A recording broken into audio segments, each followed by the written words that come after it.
కడప జిల్లా ఒంటిమిట్ట ఎంఆర్ఓ ఆఫీసులో ఏసీబీ అధికారులు దాడులు చేశారు. ఈ సోదాలో లంచం తీసుకుంటుండగా వీఆర్ఓ శ్రీనివాసరావును రెడ్ హ్యాండెడ్గా పట్టుకున్నారు. పలువురు రైతుల ఫిర్యాదుతో దాడులు చేసినట్లు ఏసీబీ డీఎస్పీ సీతారాముడు తెలిపారు.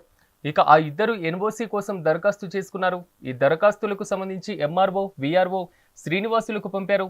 అయితే వీఆర్ఓ శ్రీనివాసులు 2 దరఖాస్తులను 19,000 రూపాయలు లంచం డిమాండ్ చేశారు. దీంతో బాధితులు ఏసీబీని ఆశ్రయించారు.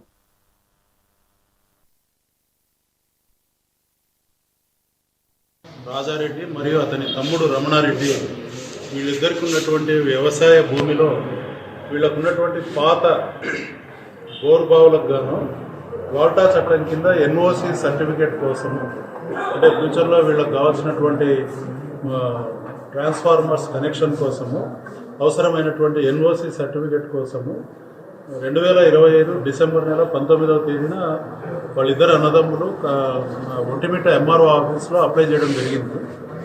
ఈ అప్లికేషన్ ఎంఆర్ఓ గారు కన్సర్న్డ్ వీఆర్ఓ కోనరాజుపల్లి వీఆర్ఓ అయినటువంటి శ్రీనివాసు ఆయనకు పంపించడం జరిగింది. ఎంక్వైరీ చేసి దాని మీద ఫైల్ రెడీ చేసి పంపించమని.